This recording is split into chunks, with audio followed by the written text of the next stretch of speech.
esteve aqui conosco numa das audiências públicas em que tratávamos da necessidade da qualificação da mão de obra para atender a demanda do mercado, logo quando do início do Programa de Aceleração do Crescimento, um professor da Universidade de Santa Catarina que nos relatou o seguinte fato. Ele tinha um aluno, ele professor de engenharia, tinha um aluno no curso de engenharia que foi nota 10 todos os anos de curso, em todas as matérias. Era algo surpreendente. E ele, ao final, se formou, o professor acompanhando muito de perto, e muito entusiasmado foi ao mercado de trabalho. E, indo ao mercado de trabalho, recebeu ofertas de salários extremamente baixos, o que o deixou desmotivado. Mas, mesmo assim, começou a trabalhar, e o professor incentivando a que ele permanecesse no campo da engenharia, quando aí ele leu no jornal um anúncio de um concurso para policial rodoviário federal. Salário inicial de R$ 7.000. Então, ele fez o curso, participou do concurso, foi aprovado e ficou como policial rodoviário federal, deixou a engenharia. E o professor continuou insistindo para que ele fizesse, então, um curso de pós-graduação. E ele, concomitantemente com o exercício da profissão de policial rodoviário federal, ele fez o curso. O professor dizendo que, com isso, talvez ele tivesse um salário compatível com a sua qualificação, agora melhorada com a pós-graduação. E ele foi novamente ao mercado e não encontrou grande receptividade em termos de remuneração. O professor continuou insistindo junto a ele, mas aí ele, lendo o jornal, procurando algum outro concurso, lê um anúncio com um concurso de policial federal, para policial federal. Salário inicial de R$ 12.000, se não me engano. E ele prestou o concurso, passou. Então, o professor assim resumiu. Hoje nós temos um excepcional engenheiro, alguém que poderia contribuir muito com a engenharia nacional, exercendo a função de policial federal, e, naturalmente, dando a essa instituição uma grande qualificação, se é que há uma área nessa instituição em que ele pudesse desempenhar essas suas funções. Então, é algo que se observa com muita nitidez em todas essas audiências, de lá já se vão cerca de 40 audiências públicas somente, tratando de qualificação de mão de obra, é que nós estamos muito atrasados, seja pela falta de um direcionamento por parte das universidades para profissões que o mercado venha a absorver, ou seja, há uma desconexão entre o mundo acadêmico e o mercado, formando, como disse aqui o professor Paulo Rogério Foina, bacharéis, né? O Brasil já foi conhecido como o país dos bacharéis, né? Inúmeros bacharéis, milhares e milhares de bacharéis. Engenheiros, já formamos muitos, e engenheiros, foi também citado aqui um fato extremamente preocupante, que metade dos alunos que desistem, ingressam no curso de engenharia e desistem de prosseguir no curso de engenharia, metade deles assim agem porque não conseguem acompanhar a matemática, ou seja, houve uma deficiência grande no ensino da matemática no curso médio.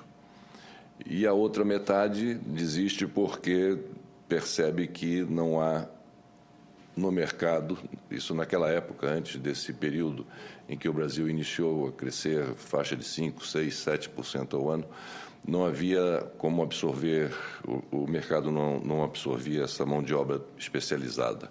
Outro dado que nós também levantamos aqui é que as empresas, isso ouvindo industriais e empresários do setor de engenharia, dependendo do nível de especialização dessas empresas, algumas delas, quando contratava um engenheiro saído de uma universidade brasileira,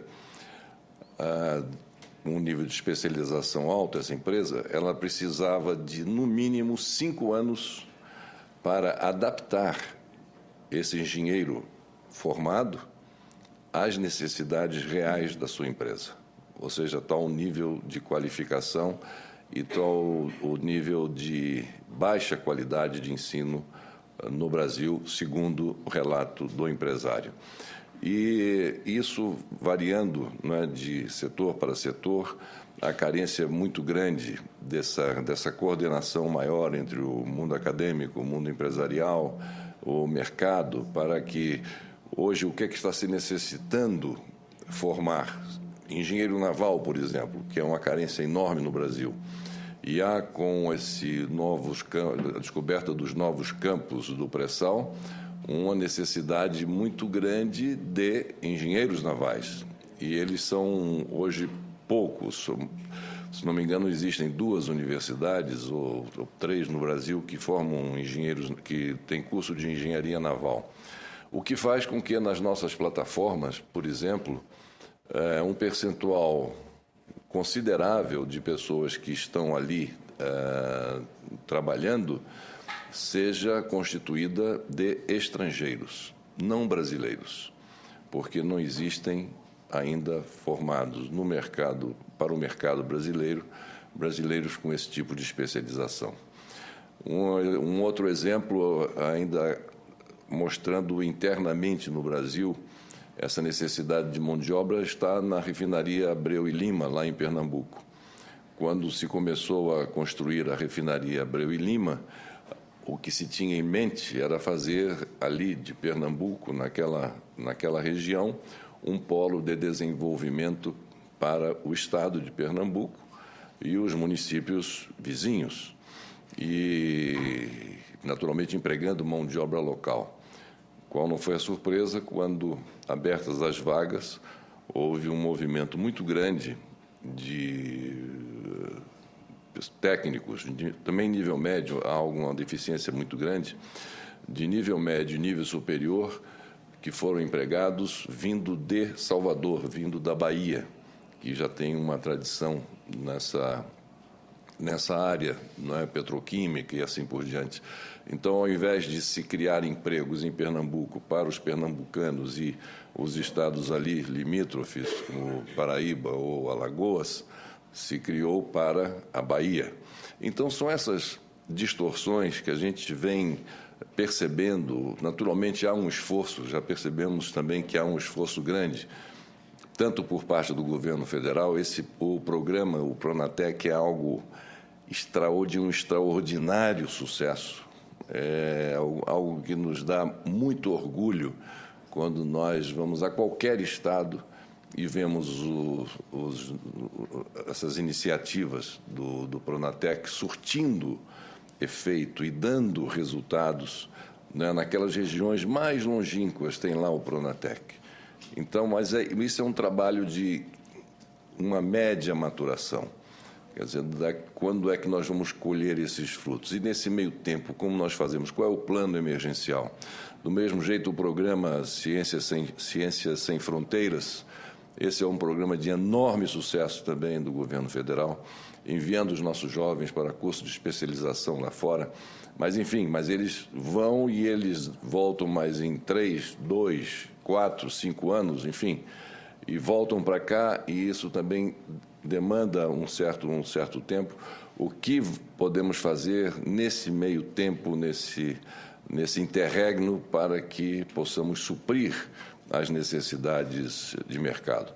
De modo que, de uma forma geral, o que nós temos observado é para a qualificação da mão de obra, um dos gargalos que foram detectados, ou um dos entraves ao resultado mais rápido dos investimentos que vêm sendo feitos em infraestrutura, é exatamente a carência de mão de obra especializada, a falta de mão de obra especializada. Também, como disse, no nível médio, no nível técnico, melhor dizendo. No nível técnico também uma carência enorme de soldadores, carência grande de marceneiros, enfim, de pedreiros. É algo impressionante. Então, nós partimos muito para a improvisação, que já foi colocado aqui pelos professores, pela professora Nilva. Partimos um pouco para a improvisação. Não chegaria ao ponto do professor de educação física dando aula de física, mas alguma coisa que se pareça com isso, não é? Então, a educação não pode ser algo que seja improvisada. A educação tem que ser uma educação de qualidade. E é isso que todos nós estamos buscando e procurando alcançar para que o Brasil possa verdadeiramente ser visto como um país que dá aos seus a oportunidade de acesso a um ensino de boa qualidade e que possa competir com o restante do mundo. Foi falado aqui na Coreia do Sul, Seul, a capital da Coreia do Sul, é a capital do mundo que tem o maior número de PhDs per capita, concorrendo com estados e capitais de países, seja os Estados Unidos da América, seja países europeus. Voltando a agradecer a todos aqueles que estão participando